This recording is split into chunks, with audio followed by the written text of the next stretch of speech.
To take a look at stem cells, we are going to go all the way back before you were born. We start when a sperm cell joins with an egg cell. This is called fertilization. This is shown in the diagram here. This fertilized egg then divides to form an embryo, which is a ball of undifferentiated cells, by mitosis. These cells then turn into specialised cells. For example, here our embryos are turning into a nerve cell, for example. Or maybe muscle cells.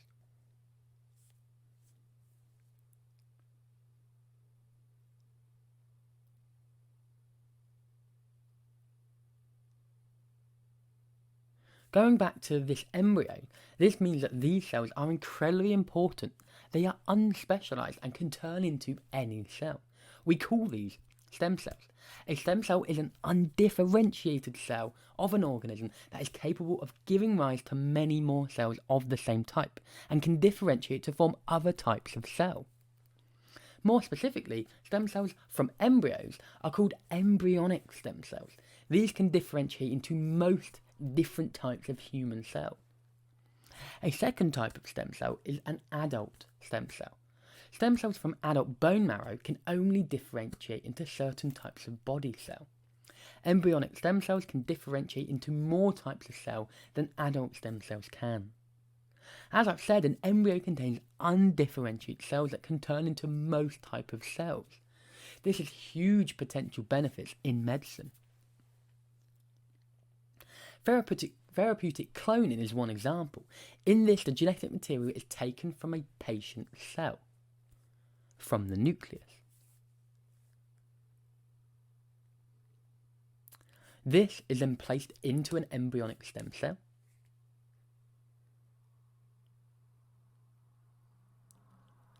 These can then be transplanted back into the patient and they will not be rejected. These stem cells can then differentiate into any cell that is damaged. Scientists have already used this technique to treat many medical conditions, such as diabetes. This technique obviously has some huge benefits.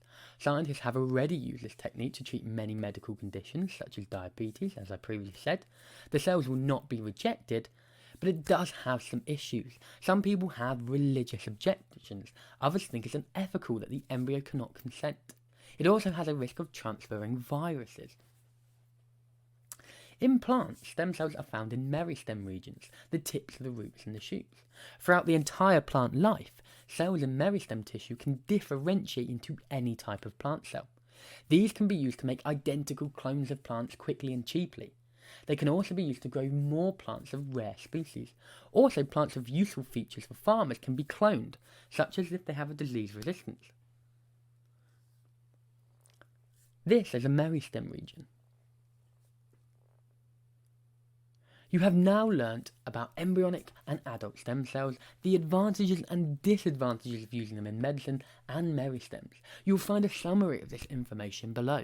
Make sure you test yourself using the quiz on reviseitright.com.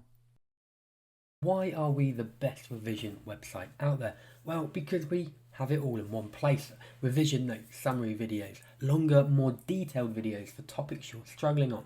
Exam question walkthrough videos where qualified teachers take you through the perfect answers to exam questions, worksheets, quizzes, computer marked exam questions, interactive flashcards, forums, the ability to keep track on where you are using our tick list, and so much more. But that's not all. We run at least 3 live lessons a week, and closer to exam time this will be more, where you can tune into a qualified teacher teaching lots of different topics each week. The lessons will be interactive and we go through exam questions and quick quizzes to ensure understanding as you go. We also run drop-in sessions where you can drop in, ask a tutor anything live, get the answer that you need and leave. These are included in our silver and gold membership. This means that for an extra £10 a month, you can access at least 12 hours of lessons a month. That's under £1 an hour. which is incredibly cheap. Still not convinced? Try us completely free for 7 days and cancel anytime, completely free of charge.